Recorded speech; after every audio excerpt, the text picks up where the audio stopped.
प्रभु श्री राम जी की पावन कृपा से और पवन सुत श्री हनुमान जी के पावन कृपा सानिध्य में इस पावन श्री रामचरितमानस में श्री राम कहानी का गुणगान हम और आप श्री हनुमान जी के सानिध्य के अंदर बैठकर कर रहे हैं। तुलसी बाबा श्री मानस जी के अंदर कहते हैं, बिनु सत्संग विवेक ना होई। बिन सत्संग की कृपा से इस बात का बोध नहीं हो पाता कि वस्तुतः हमारे लिए क्या अच्छा है और क्या बुरा है। आप देखो, आप संसार के अंदर आपको घर अच्छा लगता है, अपने रिश्ते नाते अच्छे लगते हैं, सुख समृद्धि अच्छी लगती है, धन अच्छा लगता है, सब अच्छा लगता है। पर विचार करो, इस बात का विचार करना कि जब व्यक्ति जाता है उसके हाथ में क्या रहता है? कुछ भी नहीं रहता। इस देश की जो संपत्ति है, अगर इसे आप दूसरे देश में लाकर चलाओ वो भी नहीं चलती। हर एक देश की अपनी संपत्ति होती है। तो जिस देश की हम बात करते हैं, जिस जगह जाने की हम बात करते हैं, क्या उसमें कौन सी संपत्ति चलेगी, इस बात का क्या आपको और हमें पता है क्या? जैसे मैंने कहा, एक देश की संपत्ति दूसरे देश में नहीं चलती, तो उस देश में कौन सी संपत्ति चलती है, वहां कौन सा धन चलता है? तो मीराबाई कहती है, पायो जी मैं तो राम रतन धन पायो। पायो जी मैं तो नाम रतन धन पायो। मीराबाई कहती कि मैंने कोई धन पाया है, तो कौन सा धन पाया है? ये नाम का धन पाया है। और ब्रजवासी तो बड़ी आसान भाषा में कह देते हैं, हमारो धन राधा श्री राधा, श्री राधा परम धन राधा, श्री राधा, श्री राधा। तो ये तो वो धन है जो यहां भी चलता है और वहां भी चलता है। और यही धन है जो वस्तुतः सत्संग की कृपा से, सत्संग की कृपा से हमारे जीवन के, हमारे हृदय के भीतर ठहरता है, हमारे हृदय के भीतर रहता है। और यही तुलसी बाबा कहते, बिनु सत्संग विवेक ना हुई। बिन सत्संग की कृपा से आपको ये नहीं पता लगेगा कि मेरे लिए हितकारी क्या है, क्या वस्तु मेरे हित के लिए है। और तुलसी बाबा आगे कहते हैं, बिन सत्संग विवेक ना हुई, पर राम कृपा बिन सुलभ ना सोई।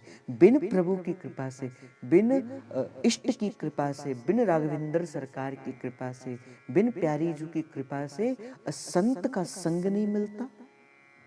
और संत का संग ना मिलने से, और संत का संग ना मिलने से सत्संग नहीं होता। इसलिए कहा कि राम कृपावन, जिस पर प्रभु राम कृपा करते हैं।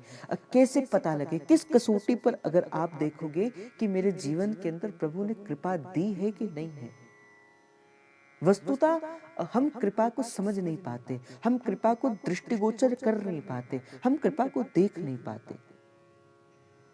तो कैसे कृपा की अनुभूति होगी? क्या आपके जीवन के अंदर सत्संग नियमित तौर के ऊपर है कि नहीं है? अगर आपको भोजन की नित्य प्रति आवश्यकता पड़ती है, निद्रा की नित्य प्रति आवश्यकता पड़ती है, स्नान की नित्य प्रति आवश्यकता पड़ती है, तो क्या आत्मा को सत्संग की आवश्यकता नहीं पड़ती?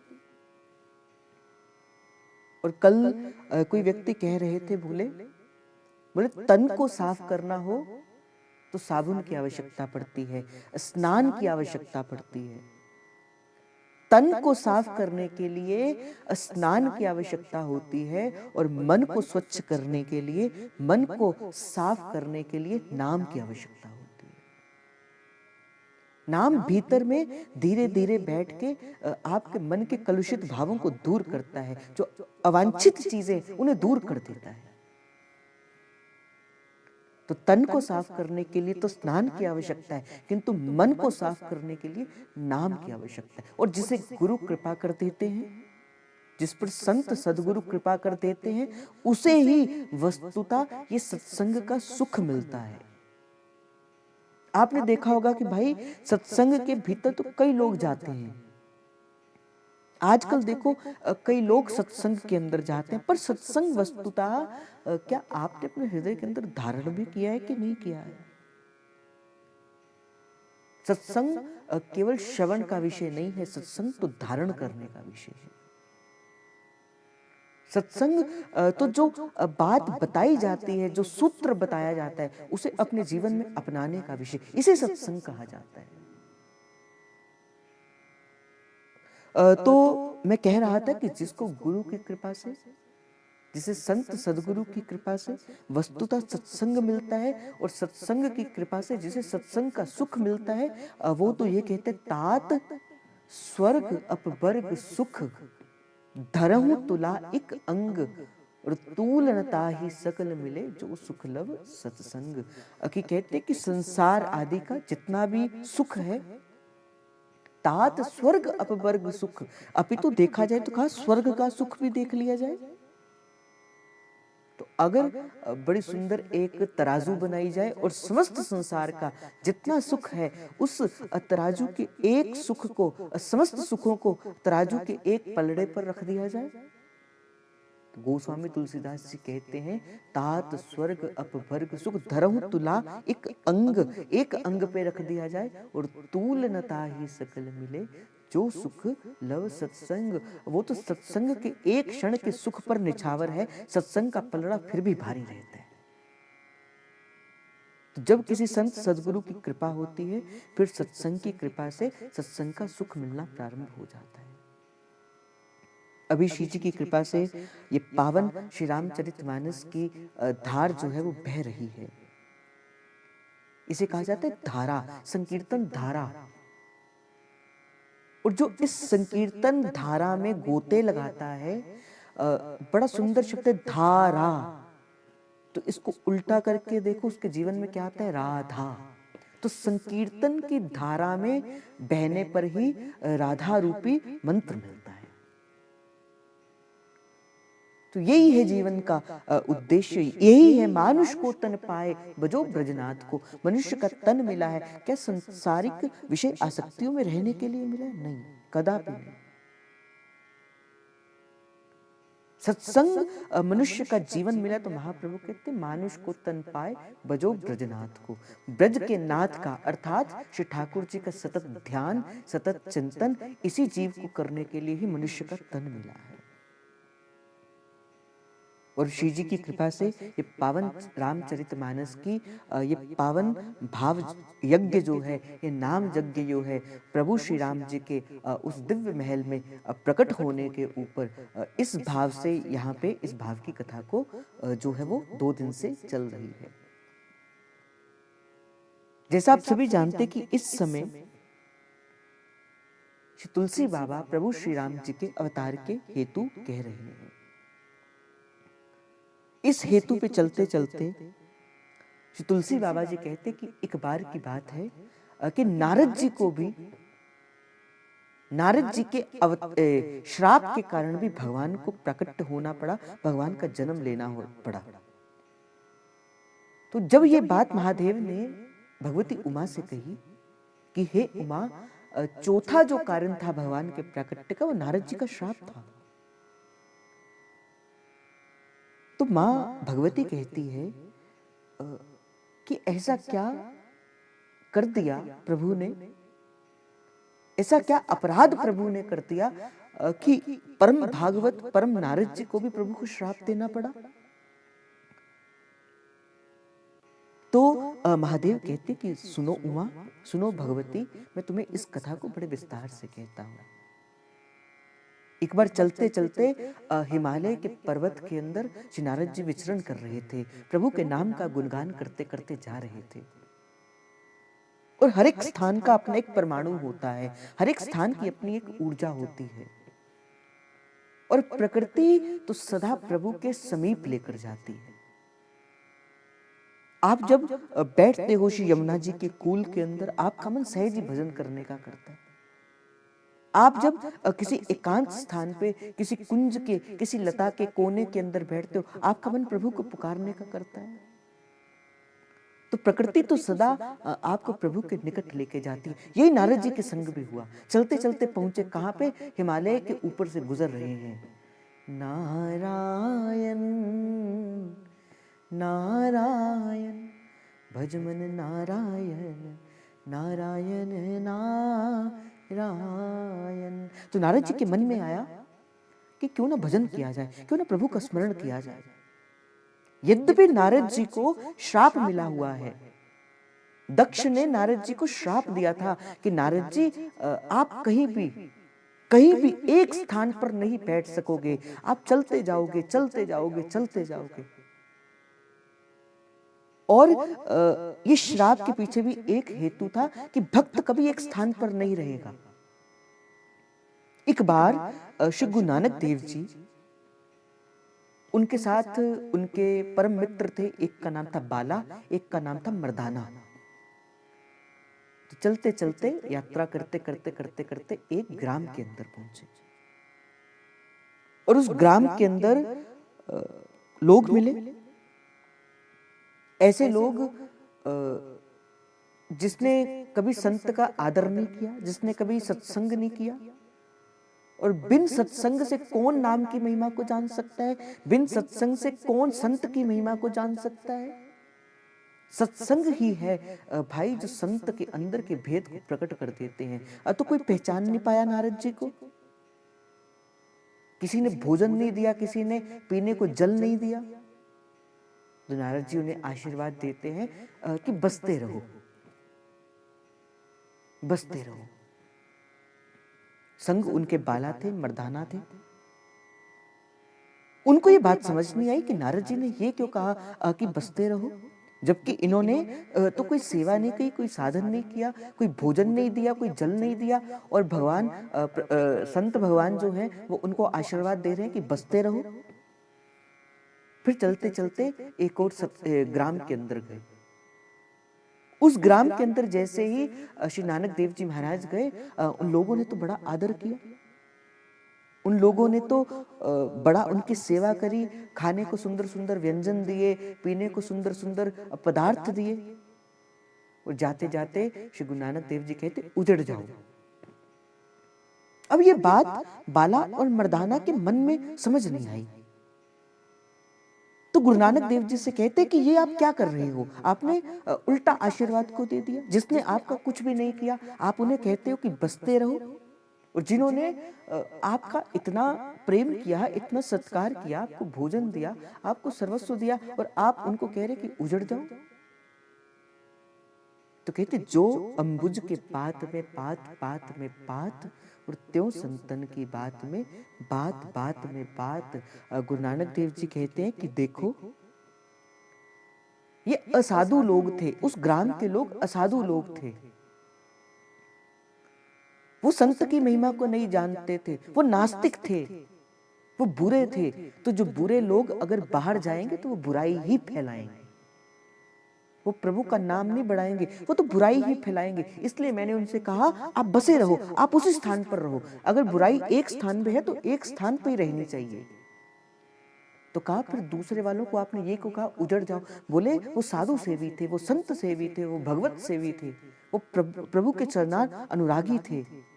और जब मैं उनके पास गया, मैंने उनको कहा उजड़ जाओ, अर्थात वो जहां जहां जाएंगे प्रभु के नाम का संकीर्तन करेंगे, प्रभु के नाम की श्वास को फैलाएंगे। इसलिए मैंने उनसे कहा कि आप उजड़ जाओ।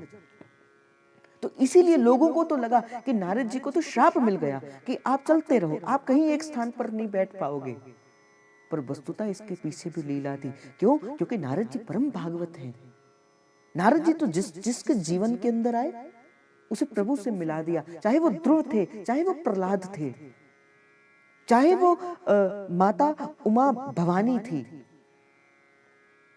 जिस जिसके जीवन के अंदर श्री नारद जी का प्रवेश हुआ, नारद जी ने उनको तो प्रभु के चरणों के समर्पित कर दिया। तो प्रभु ने विचार किया, कहीं ये एक स्थान पर बैठे रहेंगे तो कौन मेरे नाम का प्रसार करेगा। संकीर्तन भक्ति के सम्राट अगर कोई है, जहां से संकीर्तन की सेवा को प्रारंभ हुई, तो वो कहां से प्रारंभ हुई? श्री नारद जी महाराज से प्रारंभ हुई। नारद जी महाराज पहले संकीर्तनज्ञ थे, संकीर्तन करने वाले पहले श्री नारद जी महाराज थे। सुंदर वीणा लेते, सुंदर हाथ में वो वीणा लेके नारायण नारायण श्रीमन नारायण नारायण नारायण, और लोगों को भी सुनाते, और दूसरा किसको सुनाते? अपने मन को सुनाते। नारायण नारायण भज मन नारायण नारायण नारायण। और सत्संग तो भाई किसी और को सुनाने की विधा नहीं होती, सत्संग तो अपने मन को सुनाने की विधा होती है। आप भी कभी बैठकर अपने मन को भाव सुनाया करो, अपने मन को कथा सुनाया करो। जय जय एक बड़ी सुंदर बात कह रहे थे, बोले एक व्यक्ति कह रहे थे, व्यासपीठ पर बैठकर कह रहे थे कि हर एक व्यक्ति को तो अपने जीवन के अंदर एक बार भागवत की कथा करवानी चाहिए, ये तो उसके जीवन का परम कर्तव्य है, उसे तो भागवत की कथा करवानी ही चाहिए। तो एक बूढ़ी सी मैया, और मैया आई जेजे के पास और कहती है कि मेरे जीवन की जो पूंजी है उससे अगर मैं अपने 3 समय का भोजन भी कर लूं तो वो भी पता नहीं कितने दिन के लिए चलेगा। और वो व्यास जी महाराज कह रहे थे कि भागवत तो करानी ही चाहिए, बिन भागवत के तो भगवान कभी कबूल ही नहीं करते। तो जैसे ने कहा, उन्होंने ये नहीं कहा था कि मुझसे ही करवानी चाहिए। तो भागवत करवाने का अर्थ क्या होता है? किसी दिन दीपक का जलाओ देसी घी का, ठाकुर जी सन्मुख बैठे हो और भागवत को पढ़ना प्रारंभ कर दो, भागवत का स्वाध्याय प्रारंभ कर दो। यही भागवत सुनाना होता है।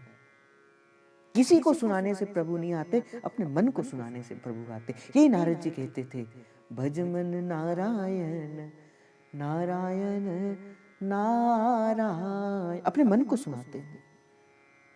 तो नारद जी को श्राप था, एक स्थान पर रह नहीं सकते। पर जैसे प्रभु के नाम का स्मरण हुआ, भजन करने का भाव हृदय के अंदर जागा, तो क्या श्राप और क्या अश्राप। जिस पर प्रभु कृपा कर देते हैं उसे प्रारब्ध से भी बंधन से मुक्त कर देते हैं। तभी तो कहते हैं ना, कमल कर जिन अभय दीने, कर्म बंधन सब कटे। जिसको अभय प्रदान कर देते हैं उसके कर्म और बंधन सब काट देते हैं। नारद जी जैसे ही बैठे उस स्थान के अंदर, क्या हुआ? समाधि लग गई, भजन करने लगे, समाधि लग गई। और भाई जब आप भजन करना प्रारंभ करते हो तो जो सबसे पहले रोकने वाला है वो कोई अपने जन ही होंगे। भगवतीय ऊर्जा ही कुछ ऐसी होती है जो रोकने के लिए विक्षेप करने आ जाती है। तो इंद्र का आसन तो हिलने लगा, इंद्र का आसन डोलने लगा, देखने लगा कौन पूजा कर रहा है, कौन तपस्या कर रहा है। कोई भी तपस्या करता है तो सबसे पहले अगर किसी के मन को विचलन होती है तो वो इंद्र को होती है। कहीं ये तपस्या मेरे पद को पाने के लिए तो नहीं कर रहा। और क्यों ना हो, जब कोई असुर तपस्या करता है फिर इंद्र पर चढ़ाई कर देता है, जब कोई तपस्या करता है इंद्र पर चढ़ाई कर देता है, तो इंद्र तो सदा डरता हुआ ही रहता है। और भाई ये बात होता भी, जिसके पास ज्यादा धन होता है ना, वो सदा डरता हुआ ही रहता है। पर जिसके पास गुरु की कृपा से नाम का धन होता है, फिर वो निर्भय होकर संसार के अंदर विचरण करता है। तो संसार का तो धन भी डराने वाला है, और प्रभु का नाम रूपी धन तो जगत के बंधन से हटाकर निर्भय पद करने वाला है। तो आप खुद बताओ कि नाम धन बढ़ के है कि संसार का धन बढ़ के है? तो इंद्र का आसन तो डोलने लगा। अब इंद्र के मन में आया, नारद जी तो मेरे आसन को पाने के लिए प्रभु की तपस्या कर रहे हैं, अगर प्रभु प्रसन्न हो गए ये तो मेरा आसन ही पा लेंगे। कामदेव को बुलाया गया, आओ आओ कामदेव तुम आओ। कामदेव ने कहा बताओ प्रभु क्या आज्ञा है। इंद्र ने कहा जाओ, देव ऋषि नारद उस समय तपस्या कर रहे हैं, जाओ उनके ध्यान को भंग करो, उनकी तपस्या को भंग करो। आप भी जब देखो, जब आप भजन करते हो, जब आप नाम जप करते हो, कैसे मन में विकार आ जाते हैं, कैसे मन में विक्षेप आता है, मन शुष्क सा हो जाता है। कई बार ऐसी ऐसी बातें याद आने लगती है जो कभी ऐसे स्मरण में भी नहीं आती, और जैसे ही आप माला लेकर बैठते हो, माला झोली लेकर बैठते हो, वो बातें भी स्मरण आ जाती है जो कभी आपके आई ना हो। क्यों आती है?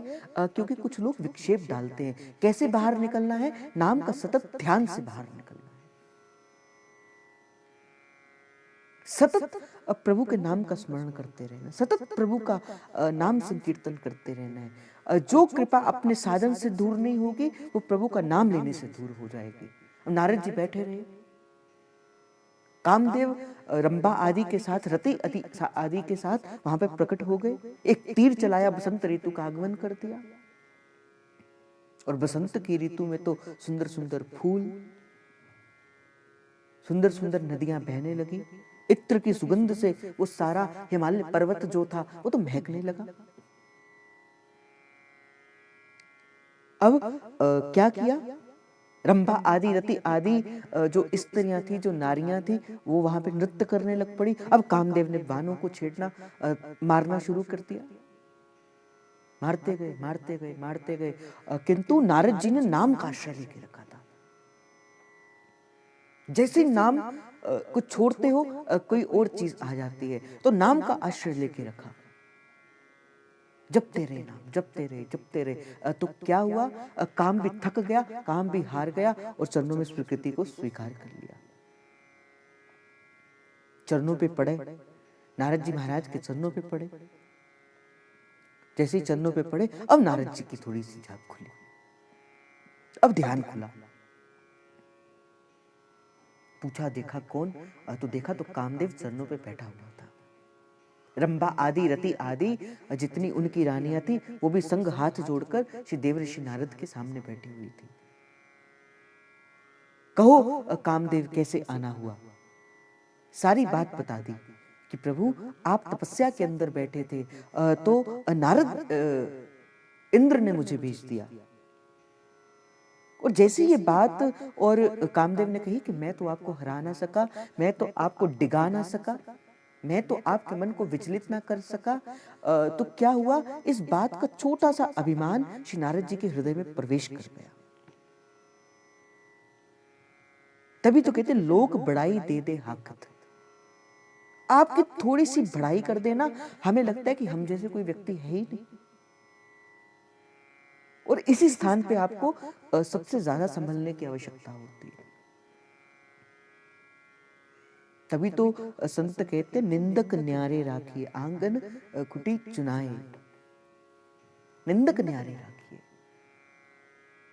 इसीलिए श्री गोस्वामी तुलसीदास जी जब वंदना करते हैं रामचरितमानस में, तो पहला एक प्रणाम निंदकों को भी करते हैं। तो बड़ा आपका यश करने वाले तो कई बार आपकी हानि करवा देते हैं। भाई साहब आप ऐसे, भाई साहब वैसे। ऐसे कामदेव जी ने कहा मैं तो आपको गिरा ना पाया, और सूक्ष्म रूप से अहंकार जो था वो नारद जी के हृदय के अंदर प्रवेश कर गया। नारद जी को लगा कि जिस काम को तो महादेव भी नहीं पार कर पाए, आज तो मैंने कामदेव को जीत लिया। अब मैं ऋषि नहीं, अब तो मैं देव ऋषि बन गया। तो चलते चलते पहुंचे सबसे पहले कहां पे? पहुंचे महादेव के पास। जब आपके अंदर अहंकार होता है ना, तो आपका मन करता है मैं सबको उस बात को बताऊं, और सबसे पहले उस व्यक्ति को वो बात बताऊं जो वो काम ना कर पाया हो। तो यही उनके मन में आया कि उनके मन में आया कि महादेव तो काम को हरा नहीं पाए, महादेव तो उनको हरा नहीं पाए। तो गए, चलते चलते कहाँ पहुंचे? कैलाश के पर्वत के ऊपर पहुंचे। महादेव वहां पे माता भवानी के संग विराजमान थे। और नारद जी ने कहा कि देखो प्रभु, अब प्रभु भी बड़े मजे लेने वाले हैं। महादेव तो अंतर्यामी हैं, अंतर्गत के भाव को जानने वाले हैं, सब कुछ जानने वाले हैं, सब कुछ पहचानने वाले हैं। पर मजे लेने की बात है, प्रभु की लीला है, प्रभु का अवतार करना था। तो उस अवतार में महादेव कहते थे कि मैं भी अपनी आहुति डालूंगा। तो नारद जी से कहते, बोले कहां से आए आप, क्या लीला करके आए हैं आप, आज तो बड़े प्रसन्न लग रहे हैं। नारद जी ने कहा हाँ हाँ हाँ, अच्छा मैं बता ही देता हूं। महादेव ने कहा बताओ बताओ क्या बात है। तो पहले तो बोले नहीं नहीं नहीं नहीं नहीं कोई बात। बोले नहीं नहीं बताओ ना क्या बात है। अच्छा आप इतना कह ही रहे हैं तो चलो मैं अपनी बात को बता देता हूं। बोले हाँ बताओ। तो बोले आप तो देखो काम को हरा नहीं पाए, और देखो मैं कैसा हूं, मैंने तो काम को हरा दिया। सारी बात जो थी वो ज्यों की त्यों महादेव को बता दी। महादेव ने कहा देखो नारद जी, बड़ी प्रसन्नता की बात है, आपने ये बात कर दी, आपने काम को जीत लिया, आप देव ऋषि बन गए, बड़ी प्रसन्नता की बात है। पर नारद जी ने कहा पर क्या। बोले पर ये बात कि इस बात को किसी और से मत कहना। अब नारद जी को लगा कि भाई अच्छा, इनको तो लगा कि भाई मैं बड़ा हो गया, अब तो मैं महादेव से भी बड़ा हो गया। अगर ये बात संसार के अंदर फैल गई तो क्या कीर्ति रहेगी महादेव की। तो महादेव मुझे रोक रहे हैं कि ये बात कहीं और में मत कहना। अब नारद जी के मन में तो थोड़ा सा विक्षेप आ गया। सबसे पहले गए कहां पे, ब्रह्मलोक के अंदर, अपने पिता के पास गए। पिताजी ने बोले नारद कहां से आए। तो ज्यों की बात सारी ब्रह्मदेव के सन्मुख रख दी। अब ब्रह्मदेव ने कहा नारद सुनो, तुम मेरे मानस पुत्र हो, तुम्हें तो जो हुआ हुआ, किसी और को तो नहीं बताई। बोले मैं बता क्या। बोले किसको। बोले महादेव को। ब्रह्मा जी ने सिर पे हाथ रख दिया। बोले क्या बोला महादेव ने। बोले महादेव ने तो ये कहा कि ये बात किसी और को मत कहना। तो बोले फिर तुमने मुझे ये बात क्यों कही। बोले आप नहीं जानते, महादेव मुझसे जलते हैं। महादेव को इस बात का डर है कि अगर ये बात संसार के अंदर फैल गई तो उनकी तो अकीर्ति हो जाएगी, और वो मेरी कीर्ति को करना नहीं चाहते। महादेव को डर है। अब ब्रह्मा जी तो सिर पे हाथ रखे, बोले इनको कौन समझाए। अब नारद जी ने बीना पकड़ी, चलते चलते कहां पहुंचे, क्षीर सागर के अंदर। और प्रभु तो उनसे भी बड़े लीलाधारी। तभी तो कहा ओ बन गए नंद लाल ललिहारी, ओ लीला गुदवाई लो प्यारी। वो तो और लीला करने वाले, वो तो लीला के लिए क्या क्या नहीं बन जाते, क्या क्या रूप नहीं धारण करते। अभी देखो राधा वल्लभ लाल जी की रोज सुबह मंगला की झांकी देखो, कितने रूप धारण करते। वो तो है ही लीलाधारी। तो आज जैसे ही क्षीर सागर के द्वार के अंदर श्री नारद जी का आगमन हुआ, अब प्रभु ने लीला की। प्रभु स्वयं खड़े हो गए और लक्ष्मी जी को कहते बोले चलो चलो चलो चलो। बोले कहाँ जाना है। बोले तुम्हें नहीं पता, बस तुम मेरे पीछे जल का थाल लेकर, आरती का थाल लेकर चलो पीछे पीछे। बोले जाना कहाँ है। बोले नारद जी आ रहे हैं। बोले आ रहे हैं तो क्या होगा, आज आएंगे। बोले नहीं, बोले आज तुम्हें संग चलना है, लीला देखो, बस तुम लीला देखो। मैंने कहा ना प्रभु तो और लीलाधारी। अब गए, नारद जी द्वार पर खड़े हैं। अब भगवान नारायण अब पहुंच गए। देखा तो लक्ष्मी माता के हाथ में क्या है, आरती का थाल। अब नारद जी को लगा अच्छा मेरे तो बिना बताए ही इनको पता लग गया, मेरे तो बिना बताए इनको पता लग गया। इनको पता लग गया होगा कि मैं तो काम को जीत लिया, मैं तो ऋषि नहीं रहा, मैं तो देव ऋषि बन गया। इसीलिए प्रभु मेरा क्या करने आए हैं, मेरा स्वागत करने के लिए। देखो अपने इष्ट से स्वागत करवा रहे हैं। ये है अभिमान का दोष। अभिमान के सन्मुख आप अपने गुरु की मर्यादा पे नहीं रहते, आप अपने इष्ट की मर्यादा पे नहीं रहते, आप अपने भक्त होने की मर्यादा पे नहीं रहते। जिस दिन आपको ये लगना शुरू हो जाए कि इन संत को तो कुछ भी नहीं पता, मेरे गुरु को तो कुछ भी नहीं पता, अर्थात कहीं ना कहीं वो अभिमान आपके हृदय के अंदर आ गया कि मुझे सब कुछ पता है, मैं सब कुछ जानता हूं। तो नारद जी को लगा कि मैंने तो ऐसा किया कि मैंने तो देव ऋषि बन गया, मैंने काम को हरा दिया। तो इस वजह से आज भगवान नारायण ने कहा बैठने का स्थान दिया नारद जी को। भगवान पूछते कहो नारद जी। नारद जी नहीं, देव ऋषि नारद जी। हाँ कहो देव ऋषि नारद जी, कहां से आना हुआ? कहा बस प्रभु विचरण करते करते आ गया। बोले नहीं, प्रभु जितनी चिकनी और चुपड़ी बातें कोई और कर भी नहीं सकता। और वस्तुतः प्रभु नारद जी के मन के अभिमान को चूर करना चाहते थे। ये कारण है कि प्रभु ने सारी लीला को रचा था। नहीं नहीं नारद जी, बताओ क्या कारण है, कैसे आना हुआ? आज तो एक अनोखी सी अनुभव जो है वो आपके मुख पर चमक रहा है। आज तो बड़ा सुंदर रूप आपका लग रहा है। नहीं नहीं बताओ क्या हुआ? नारद जी का नहीं नहीं नहीं, नहीं प्रभु कुछ भी नहीं हुआ। बोले नहीं नहीं, बताना पड़ेगा आपको क्या हुआ। तो नारद जी ने कहा अच्छा आप बहुत कहते हो, तो वैसे तो आप अंतर्यामी हो, घटघटवासी हो, सब कुछ जानने वाले हो, अंतर्हित की बात को जानने वाले हो। तो मैं आपको तो क्या कहूँ, आप तो जानते हो। पर चलो आप मुझसे कह रहे हैं, आप मुझसे बार बार पूछ रहे हैं, तो मैं बता देता हूँ। तो जो कि त्यों सारी बात जो थी वो नारद जी ने भगवान नारायण के सन्मुख रख दी। अब नारायण ने कहा नहीं, अब नहीं।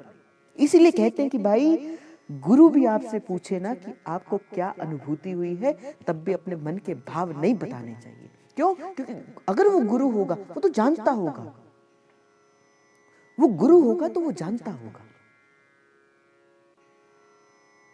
अगर आपने अपने भजन को उस समय छुपा लिया तो गुरु कहते कि हाँ ये भजन को छुपाने का अधिकारी है, इसने भजन को पचाया है। अगर इसने भजन को पचाया है तो हाँ अभी अधिकारी हो गया, अब मैं इसे इस रस का थोड़ा और छींटा दे दूंगा। अगर आपने उस समय विक्षेप कर दिया, आपने बता दिया अपना सन्मुख, तो गुरु कहते नहीं, पचा नहीं पाया। मुख से कह दिया ना, पचा नहीं पाया। गुरु तो सब जानता है, गुरु तो सब पहचानता है। तो रोका हुआ था, बट उन्होंने ज्यों का त्यों सारी बात बता दी, सारा चरित्र भगवान को कह सुना दिया। अब गोस्वामी तुलसीदास जी कहते कि बोले देखो प्रभु की माया बड़ी प्रबल है, अति प्रचंड रघुपति के माया, जेहि ना मोह अस को जग जाया। जगत में ऐसा कौन है, जगत में ऐसा कौन जाया है, जगत में ऐसा कौन पैदा हुआ है जिससे प्रभु की माया ने जिसको ग्रस्त ना किया हो। रूख वदन करि वचन मृदु, बोले श्री भगवान, तुमने सुमरन ते मिटे मोह मार मधमान। और जैसे नारद जी ने सारे वचनों को कहा, जैसे नारद जी ने अपने सारे वचनों को कहा, प्रभु कहते कि देखो नारद जी, हे मुनिराज, आज प्रभु नाम नहीं ले रहे, मुनिराज कह रहे हैं, देव ऋषि कह रहे हैं। कहते हे मुनिराज, आपका तो स्मरण करने वालों का, जो जन आपका स्मरण करते हैं देव ऋषि जी, जो जन आपका स्मरण करते हैं, उनके तो मोह, काम, मद, अभिमान, सारे शोक जो हैं, सारे दोष जो हैं वो मिट जाते हैं। आपका तो कहना ही क्या। मैंने कहा ना, अब बात बनाने में तो प्रभु से बड़ा कौन है। प्रभु कह रहे कि बोले आपका नाम लेने से सारे दोष मिट जाते हैं, तो आपको कोई दोष तो छू ही नहीं सकता। अब नारद जी थोड़े और गर्वीले हो गए, बोले हाँ प्रभु आप सही कहते हो, आप सत्य कहते हो। सुनी मुनि मोह होई ममता के, ज्ञान विराग हृदय नहीं जाके। तो हे मुनि सुनिए, भगवान नारद जी से कहते सुनिए, सुनि मुनि मोह होई मनता के, मोह तो उसके मन में होता है जिसके हृदय के अंदर ज्ञान और वैराग्य नहीं होता। मोह के अंदर तो वो व्यक्ति ग्रसित होता है जिसके मन के अंदर ज्ञान नहीं है, सत्संग की कृपा से जिसके मन के अंदर वैराग्य नहीं है। ब्रह्मचरज व्रत रतमति धीरा, तुम ही की कृपा मनोभव पीरा। और आप तो ब्रह्मचरण रज व्रत रतमति धीरा, आप तो ब्रह्मचार्य का व्रत धारण करने वाले हैं नारद जी। भगवान कहते ना कि जलती हुई आग में प्रभु फूंक मार देते हैं। तो नारद जी के मन में तो पहले गर्व था। प्रभु कह रहे हाँ मुनिराज, आपका तो नाम लेने वालों का काम नष्ट हो जाता है। आप तो ब्रह्मचर्य की संपूर्ण मूर्ति हैं। जब आप ब्रह्मचर्य की मूर्ति है तो काम आपको कैसे सता सकता है? आप तो काम पर विजय हो गए, कोई बड़ी बात नहीं, आप तो विजयी हैं। नारद कहूं सहित अभिमाना, और ये बात को सुनकर नारद जी को अभिमान आ गया। और नारद जी कहते हैं कृपा तुम्हारी सकल भगवाना। और नारद जी कहते नहीं नहीं प्रभु, ये तो सब आपकी कृपा है।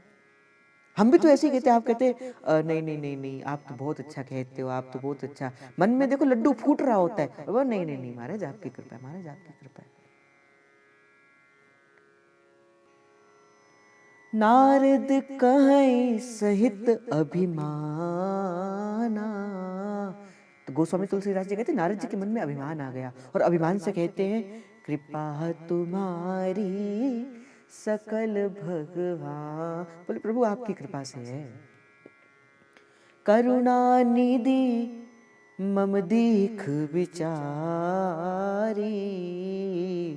उर अंकरु गर्भ तरु भारी। अब करुणा निदान भगवान के मन में विचार करके देखा तो इनको अपने मन में गर्व से भरी वृक्ष का अंकुर पैदा। अब प्रभु ने विचार किया, बोले देखो अब इनके मन के अंदर वो गर्व का अंकुर पैदा हो गया। उर अंकरों गर्भ तब भारी, अब कुछ करना पड़ेगा। अब प्रभु ने विचार किया अब कुछ करना पड़ेगा। बेगी सो मैं डार्यों उखारी, पन हमार सेवक हितकारी। अब प्रभु विचार करने लगे। प्रभु ने कहा देखो, माना इसके हृदय के अंदर अभिमान है, तो प्रभु ने कहा पर हमारे सेवक हितकारी, पर है तो हमारा सेवक ही है ना। कौन है? मेरा सेवक ही तो है, मेरा परम भागवत ही तो है, मेरा पार्षद ही तो है। तो मैं इसके मन के अंदर अभिमान जो है वेग सो मैं डारहूं उखाड़ो। प्रभु कहते मैं इसके मन के जो अभिमान को उखाड़ कर फेंक दूंगा। क्यों? पन हमारे सेवक हितकारी, क्योंकि ये मेरे सेवक के लिए हितकारी है। इसीलिए अगर कभी ऐसा लगे कि मेरे जीवन के अंदर दुख आ रहे हैं, मेरा परहित हो रहा है, मेरे जीवन के अंदर कलंक लग रहा है, लोग मुझे गलत दृष्टि से भी देख रहे हैं जबकि मेरा कोई दोष नहीं है, इसका अर्थ क्या है? प्रभु आपके मन के किसी दोष को दूर कर रहे हैं, ये लीला कर रहे हैं प्रभु। मुनि कर हित मम कोतक होई, अवस उपाय करब मैं सोई। प्रभु कहते कि देखो मेरे भक्त के मन के अंदर मोह हो गया, मेरे भक्त के मन के अंदर विक्षेप हो गया। अब प्रभु विचार करने लगे, अब मेरे यहाँ से करनी प्रारंभ हो जाएगी। मैं अपने भक्त के मन के अंदर अभिमान को नहीं ठहरने दूंगा। तब नारद हरि पद सिर नाए, चलहु हृदय अहमति अधिकाई। तब नारद जी ने भगवान नारायण के चरणों में अपना सिर नवाया पर आज उस सिर निभाने के अंदर भी गर्व था। कई बार हम भी ऐसा होता है ना, जब हमें लगता है कि हम बहुत कुछ जानते हैं, हमें तो गुरु के पास सिर झुकाने में भी शर्म आती है, संत के पास सिर झुकाने में भी शर्म आती है। अगर आपको संत के पास दंडवत करने में शर्म आती है, संत के पास जाकर नमस्कार करने में शर्म आती है, अर्थात आपके मन में कहीं ना कहीं अभिमान रूपी वो जो फल था वो अंकुरित हो चुका है, वो बेल जो है वो बढ़नी प्रारंभ हो चुकी है। नारद जी ने भगवान के चरणों में शीश निवाया, हृदय में अभिमान और भी बढ़ गया। चले हृदय अहिमति अधिकाई, श्रीपति निज माया तब प्रेरी, सुनहु कठिन करनी ते केरी। तो महादेव कहते सुनो भवानी, जैसे ये बात प्रभु ने विचार करी, अब नारद जी जाने लगे। प्रभु ने विचार किया कि नहीं, अब मैं कुछ करूंगा। अब प्रभु ने माया को कहा कि माया आ जाओ। जैसे ही माया का आवाहन किया और प्रभु ने आज्ञा दी कि जैसी मैं आज्ञा करता हूं वैसा आप कार्य करो। और महादेव कहते कि भवानी अब सुनो प्रभु ने क्या किया। वीरचौ मग महु नगर ते सत जो जन विस्तार, श्रीनिवास पुरते अधिक रचना विविध प्रकार। अब नारद जी नारायण नारायण करते हुए क्षीर सागर से बाहर निकल गए। प्रभु ने माया को कहा कि देखो, जाकर जहां जहां वे जिस रास्ते से नारद जी होकर गुजरेंगे उस रास्ते पर एक 100 योजन का अर्थात 100 योजन अर्थात 400 कोस, तो 400 कोस का एक बड़ा सुंदर सा नगर का निर्माण कर दो। माया क्या है? जो है सो दीखत नाही, जो दीखत नाही सो है, यही माया है। आपको लगता है कि लोग कहते हैं जगत मिथ्या, जगत संसार सब कुछ है, संसार सब कुछ है। आपको लगता है कैसे जगत मिथ्या कहते हैं, जगत मिथ्या कहते हैं, कैसे मिथ्या है? हम तो इसी संसार के भीतर रहते हैं, देखो सब कुछ सुबह शाम हमें महसूस होता है, फिर कैसे मिथ्या? तो भाई स्वप्न के अंदर भी तो आपको सब कुछ दिखता है ना। सपन के अंदर भी तो आपको कोई मारे तो कष्ट होता है, अंग कट जाए तो डर लगता है, गिरे तो दुख होता है, कोई मिले तो सुख होता है। पर जैसे ही फिर नींद खुलती है तो आपको स्मरण होता है, ओहो ये तो स्वप्न था।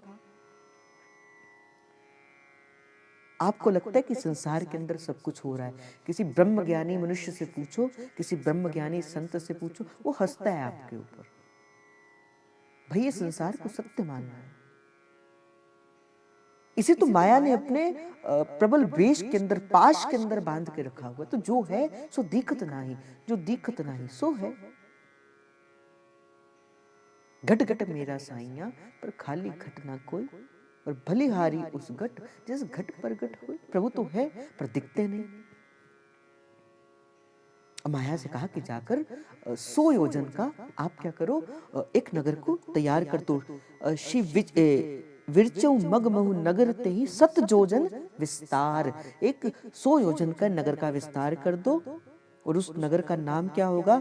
श्रीनिवासपुर ते अधिक रचना विविध प्रकार। और श्रीनिवासपुर अर्थात जहां श्री अर्थात जहां लक्ष्मी जी और वैकुंठ, जहां प्रभु नारायण निवास करते, उसी को श्रीनिवास कहा जाता है। तो कहा कि बोले इतना सुंदर होना चाहिए कि वैकुंठ भी उसके आगे थोड़ा ऐसा ही रह जाए। बोले इतना सुंदर होना चाहिए। अब माया तो प्रभु की चेरी, अब माया ने वैसे ही किया, बड़ा सुंदर नगर का निर्माण कर दिया। अब नारद जी जा रहे हैं। बसहि नगर सुंदर नर नारी, जनु बहु मन सिज रति तनु धारी। तो कहते माया ने बसहु नगर सुंदर नर नारी, केवल नगर ही नहीं बनाया, उस नगर के अंदर प्रभु ने बड़े सुंदर नर नारी को बनाया और कहते बोले इतने सुंदर जन बहु मन से रत तनुधारी, जैसे प्रकार मानो कई कई एक एक जो युवती और जो युवा है मानो वो काम को भी लज्जित कर दे, इतने सुंदर नर नारी भगवान की माया से माया ने उस श्रीनिवासपुर के अंदर बना दिए। तेहीपुर बसई सील निधि राजा, अगणित है गए सेन समाजा। और राजधानी बनाई श्रीनिवास और उसका राजा बना दिया सील निधि। तो शील निधि नाम का उस राजधानी का राजा बना दिया। बड़ा सुंदर उसका वैभव, असंख्य उसके पास घोड़े, हाथी, सेना का समूह, बड़ा सुंदर राजपाट, बड़ा सुंदर वैभव। सत सुरेश सम विभव विलासा, रूप तेज बल नीति निवासा। सत सुरेश सम विभव विलासा, कहते कि उसका वैभव और विलास तो मानो इंद्र के समान था, और रूप तेज और बल से बहुत सुंदर था, नीति का घर था। और कहते हैं कि विश्व मोहनी तासु कुमारी, श्री विमोह जिसु रूप निहारी। उसी शील निधि राजा की एक बड़ी सुंदर कन्या थी जिसका नाम था विश्व मोहनी। और कहते कि जैसा नाम वैसा उसका गुण भी, इतना सुंदर रूप प्रभु ने उसका रचा था। प्रभु की माया ने इतना सुंदर रूप उस विश्व मोहिनी को दिया था कि कहते हैं कि श्री विमोह जसु रूप निहारी, कि श्री जी अर्थात लक्ष्मी जी भी जिसके रूप को देखकर मोहित हो जाए, इतना सुंदर रूप जो है वो विश्व मोहिनी का था। सोई हरि माया सब गुण खानी, शोभा तासु की जाई बखानी। ये जितने भी गुण मैंने बताए हैं, इन सभी गुणों की खान तो भगवान ही थे। सोई हरि माया सब गुण खानी, ये सब गुण जो थे वो हरि की माया ही थी।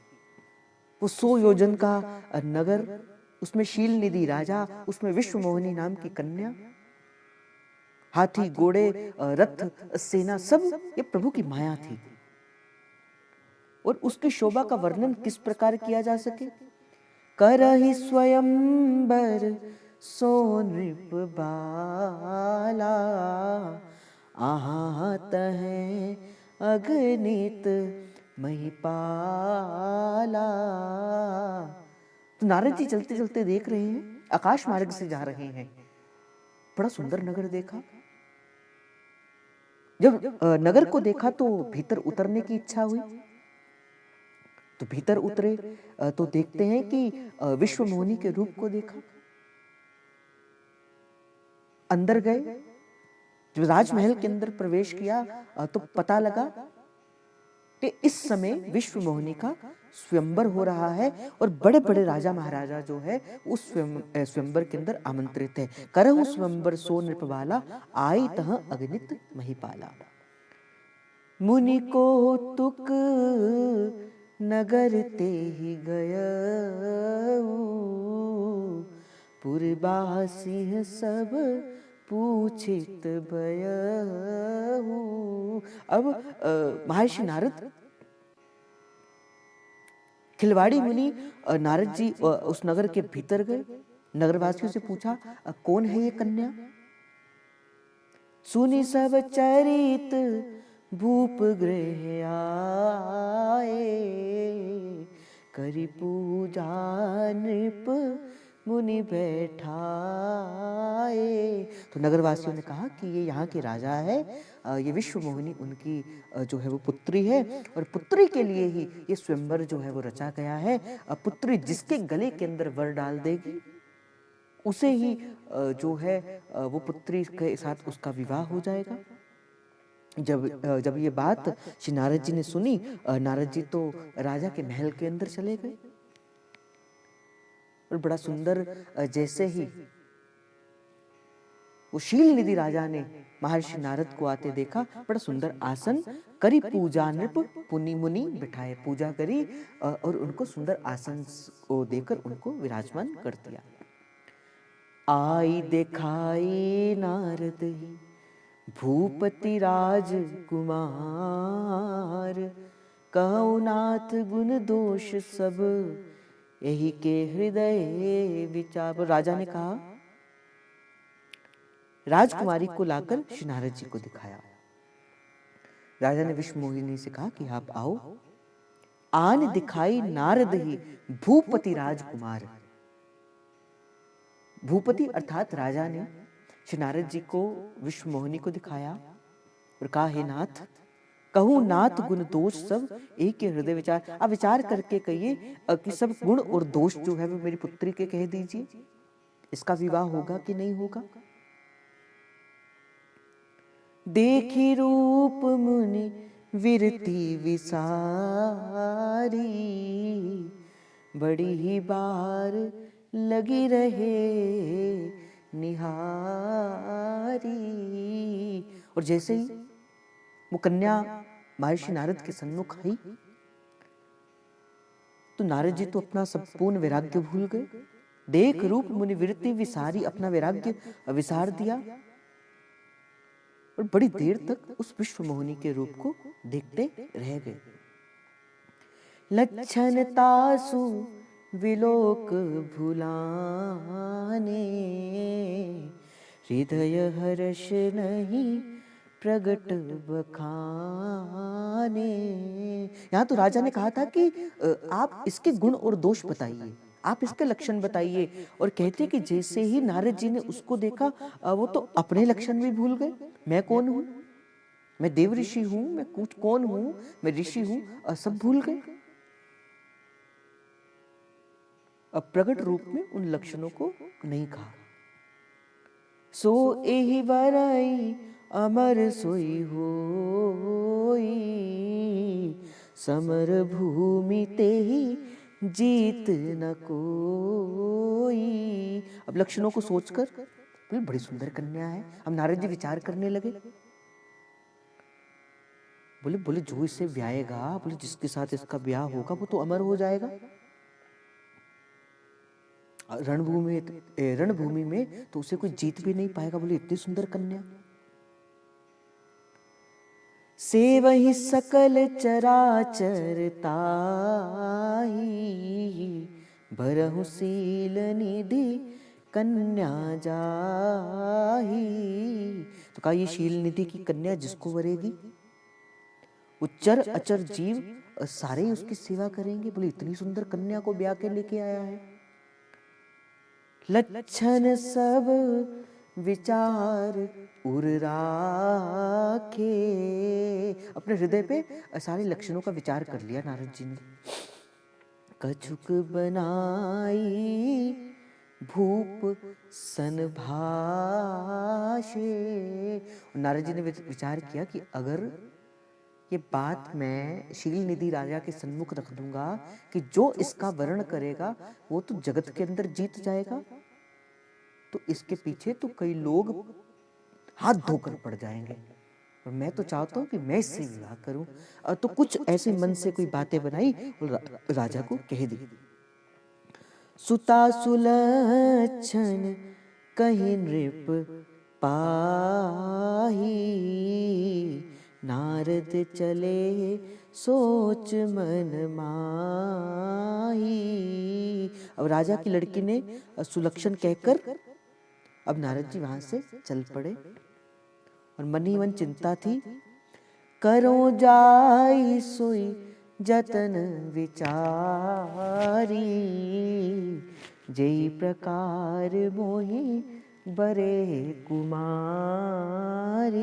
अब नारद जी सोचने लगे, विचार करने लगे, अब मैं ऐसा क्या यत्न करूं, ऐसा कौन सा उपाय करूं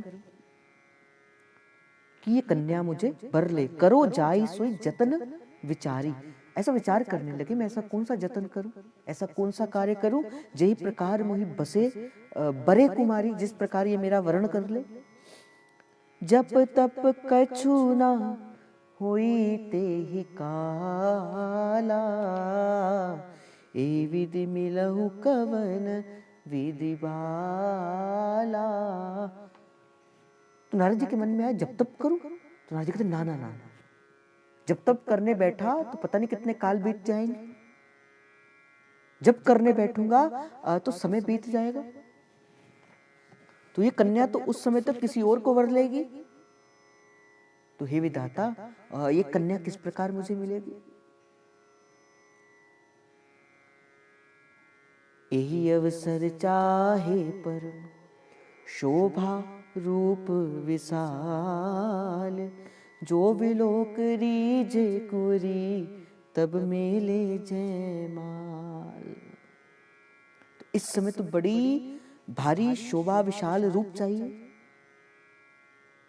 अगर सुंदर रूप नहीं होगा तो जितनी सुंदर ये कन्या है उतनी सुंदर कोई रूप वाला होगा, ये तो कन्या उसी का ही तो वर्ण करेगी। तो जिसे देखकर ये राजकुमारी मुझ पर रीझ जाए, मेरे गले में माला डाले, मुझे कुछ ऐसा काम करना चाहिए। तो बोले कौन है जो मुझे रूप दे सकता है। तो कहते हरिसन मांगो सुंदरताई, होए जात गहरूहति भाई। अब बोले मैं एक काम करता हूं, प्रभु जितना सुंदर कौन है, प्रभु जितना सुंदर तो कोई है ही नहीं, तो क्यों ना प्रभु से रूप मांग लूं। हाँ ये बात ठीक है, मन में कह रहे हैं, मन से बात कर रहे हैं, बोले हाँ ये बात ठीक है, प्रभु से सुंदरता को मांग लेता हूं। हरिसन मांगो सुंदरताई, अब प्रभु के पास गए, मैं सुंदरताई को मांग लेता हूं। तो कहते उनके पास जाने में तो बड़ा समय लग जाएगा। अगर जितने समय में मैं प्रभु के पास गया इस कन्या ने किसी और का वर्ण कर लिया तो मोरे हित हरि सम नहीं कोई, यही अवसर सहाय सोई कोई। पर विचार करते इस समय हरि के समान मेरा कोई हित करने वाला नहीं है, तो इस समय में प्रभु को कहते कि आप मेरी सहायता करो, यही अवसर सहाय सोई हुई, आप मेरी सहायता करिए। बहुविधि विनय कीन तेहि काला, प्रगटऊं प्रभु कौतुकी कृपाला। अब नारद जी विचार करे, बोले मैं गया क्षीर सागर के अंदर तो समय हो जाएगा, अब प्रभु से प्रार्थना करने लगे। नारद जी ने कहा प्रभु विनती है, विनती है, मैं आ नहीं सकता, अब आपको ही आना पड़ेगा। अब प्रभु वहां पे हंस रहे हैं, बोले नारद तुम नहीं जानते, ये तो सारी मेरी माया है। और नारद जी ने भगवान को बड़ी विनती बताई। नारद जी कह रहे, बोले प्रभु आ जाओ आ जाओ। तो कहते जैसे ही नारद जी की विनती को सुना, प्रकट है प्रभु कौतिक कृपाला, बोले प्रभु प्रकट हो गए। प्रभु विलोक मुनि नयन जुड़ाने, होए काज हिए हर्षाने। अब स्वामी जी को देखकर नारद जी के नेत्र शीतल हो गए, बोले अब ठीक है, बस अब तो मेरी शादी को कोई रोक ही नहीं सकता, अब तो बस हो गई, अब तो हो गई शादी, अब तो ये कन्या मेरा ही वर्ण करेगी, बस प्रभु आ गए। तो बोले अब मेरा काम बन जाएगा, हाँ अब मेरा विवाह हो जाएगा। अति आरती कही कथा सुनाई, करहु कृपा करी होए सहाय। अब नारद जी ने, जब आपको किसी से कोई काम करवाना होता ना तो कैसे आप भोले से बन जाते हो। अब नारद जी कहते प्रभु देखो मैं तो जा रहा था, दीन हो गए, अति आरती कई कथा सुने, बोले आरत होके कथा सुनाने लगे, दीन होके, बोले प्रभु मैं तो जा रहा था पर देखो ना मैं इस नगर के भीतर से गुजरा, वो देखो वो कितनी सुंदर है। तो प्रभु अब आप ही कृपा कर सकते हो, अब आप ही मेरी सहायता कर सकते हो। करहु कृपा करी होई सहाय, आप सहायता करोगे तो मैं भी गृहस्थी बसा लूंगा। आप तो लक्ष्मी जी के संग बैठे रहते हैं, मैं किसके पास बैठूं? मेरे पिताजी माता सरस्वती के संग बैठते हैं, महादेव भवानी के साथ बैठते हैं, तो प्रभु मैं भी चतुर्भुज होना चाहता हूँ। 2 हाथ मेरे, 2 इनको भी ले आऊंगा। तो आपको तो प्रसन्नता होनी चाहिए, तो आप ही मेरी सहायता करने वाले हो, तो आप क्या करो, आप मेरी सहायता कर दीजिए। प्रभु ने कहा बोले कैसे मैं सहायता कर सकता हूँ, मुझे बताओ, तुम जैसा कहोगे मैं वैसा कर दूंगा। तो नारद जी कहते आपन रूप देहु प्रभु मोही, आन भांति नहीं पावो ओही। बोले जिस विधि से मैं उसको पा सकूं, प्रभु आप मुझे अपना रूप दे दीजिए। प्रभु कहते बस इतनी सी बात है?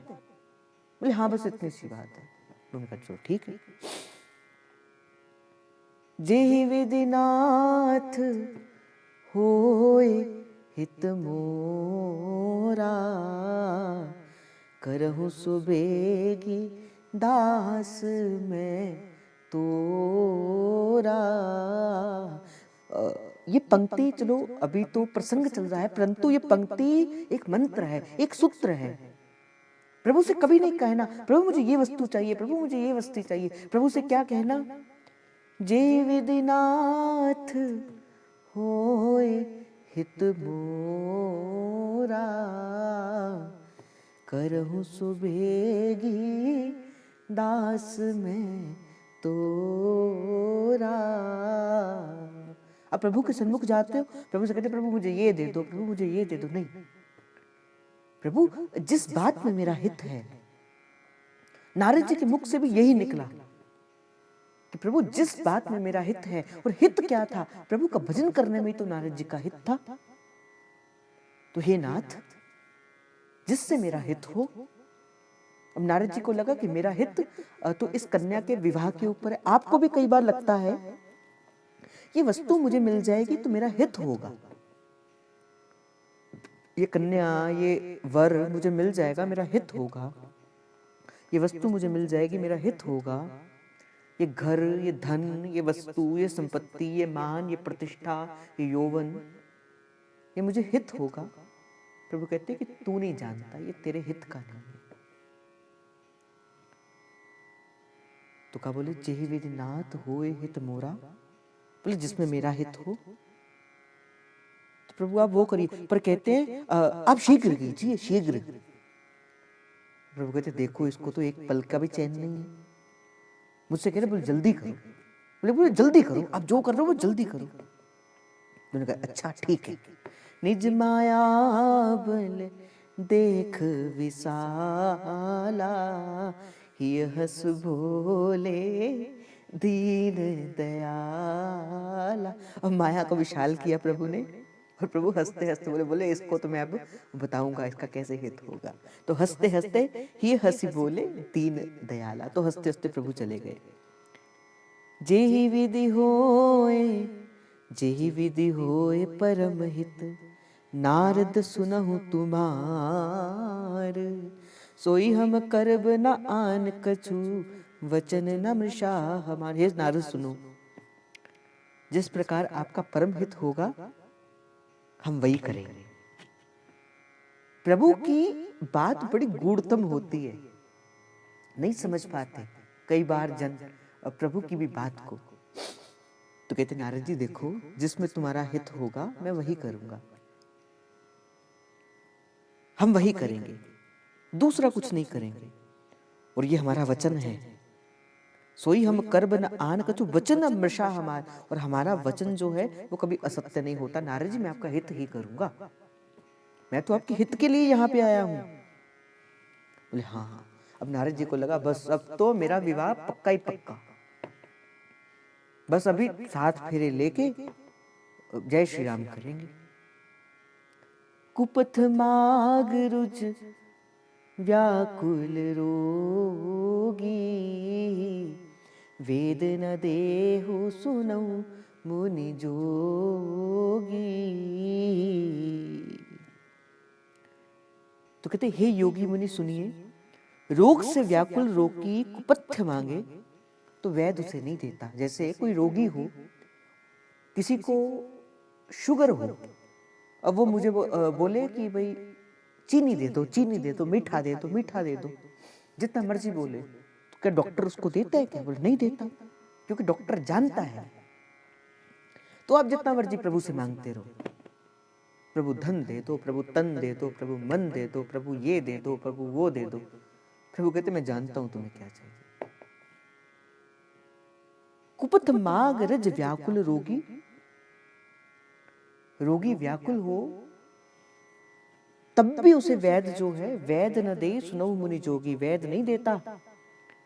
ए विधि हित तुम्हार में ठयो, यही विधि हित तुम्हार में ठयो,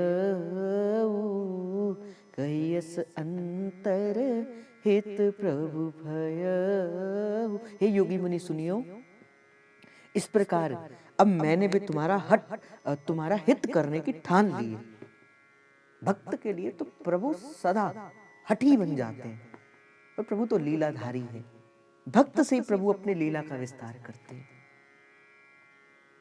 कहियस अंतरहित प्रभु भय, प्रभु ने कहा भले मैंने तो तेरे हित की ठान ली है, अब मैं तेरा हित करूंगा। और कह के प्रभु वहां से अंतर हित हो गए।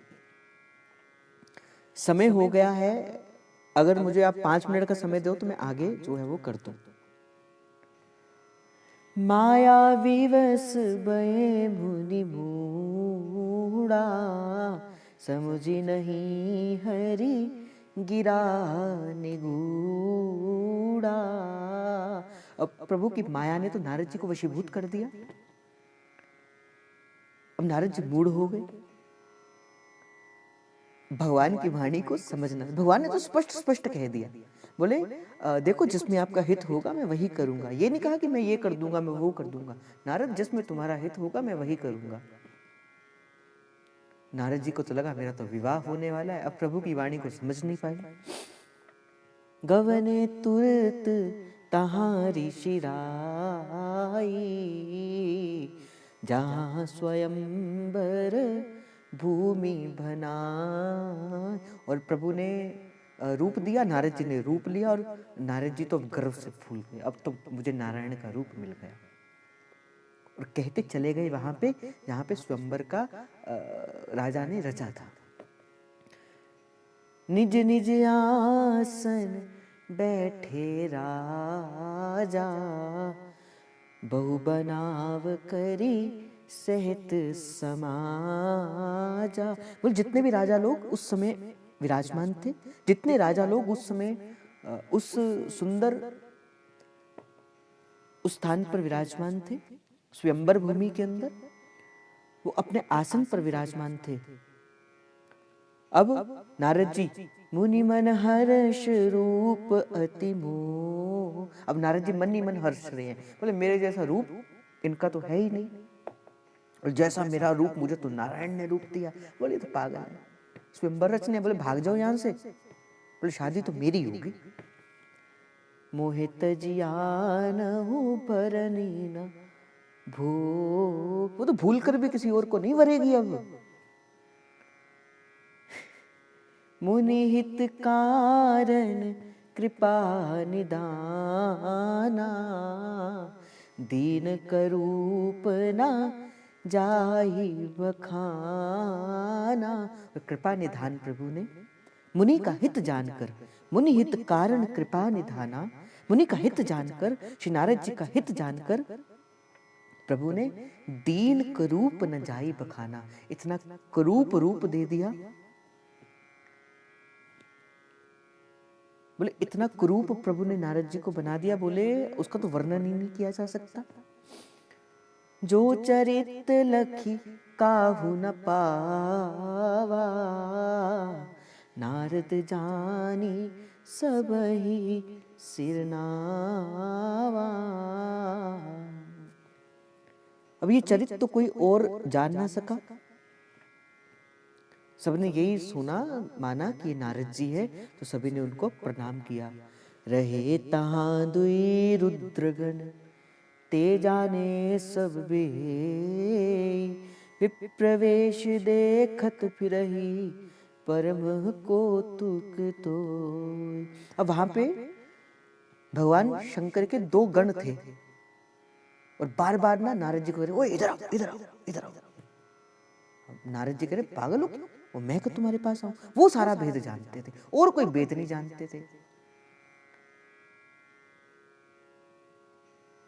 अब वो जो गण थे, रहा ताही दुई रुद्र गण ते जानऊ सब भेई, विप्र वेश। अब उन दोनों गणों ने विप्र का वेश बनाया, ब्राह्मण का वेश बनाया, और सारी लीला को देखते रहे। बोले अब आएगा मजा, अब प्रभु की लीला का विस्तार होगा। परम कौतुक तुम मोजी थे, तो मोज में भरते हुए श्री नारद जी को बताते रहे। तो आज का भाव श्री जी के चरणों में समर्पित। मेरा मन तो नहीं था विश्राम करने का, पर समय काफी हो गया है, लीला आज बहुत बढ़ गई, तो कल इसी भाव से हम आगे चलेंगे। आज का भाव ये है कि प्रभु आ गए, नारद जी बैठ गए, प्रभु ने रूप दे दिया, और जो दोनों वो जो गण थे वो नारद जी को बता रहे, बोले तुम्हारा रूप कैसा है तुम ही नहीं जानते। पर चलो इसी भाव से कल यहीं से हम भाव का प्रारंभ करेंगे। तो आज का भाव श्री जी के चरणों में समर्पित। आज बहुत सुंदर भाव था। श्री जी ऐसे सुंदर सुंदर भाव, ऐसी सुंदर सुंदर लीला, ऐसा सुंदर सुंदर सत्संग हमें देते रहे। तो मानस क्या है? मानस तो मानसरोवर है। तो मानसरोवर के अंदर गोता लगाओ कि तभी कोई सूत्र मिलेगा। तो श्री जी कृपा करते रहे, हनुमान जी महाराज कृपा करें, अपने मानस के गूढ़ रहस्यों को प्रकट करें, और अपने अंदर के छिपे हुए भावों को प्रकट करें, हमारे हृदय के अंदर उसे स्थापित करें। यही प्रार्थना करते हुए प्रभु रामचंद्र राजा राघवेंद्र सरकार के पावन चरणारविंद पे प्राणिपात निवेदन करते हुए, दंडवत प्रणाम करते हुए, श्री राजा हनुमान जी के चरणों पर निवेदन करते हुए, प्रणाम करते हुए, महाप्रभु श्री अरविंद चंद्र महाराज की कृपा का स्मरण करते हुए, राधा वल्लभ लाल जी की कृपा का स्मरण करते हुए, आचार्य पाद प्रभुपाद श्री सद्गुरुदेव भगवान की कृपा का स्मरण करते हुए, समस्त सहचरी, समस्त किंकरी, समस्त संत हरिभक्तन वैष्णव वृंद की कृपा का स्मरण करते हुए, वृंदावन धाम यमुना महारानी की कृपा का स्मरण करते हुए, आप सबके हृदय के अंदर बैठे प्रेम प्रभु को, हित प्रभु को, जय जय श्री हरिवंश, जय जय श्री हरिवंश, जय जय श्री हरिवंश, जय जय श्री हरिवंश।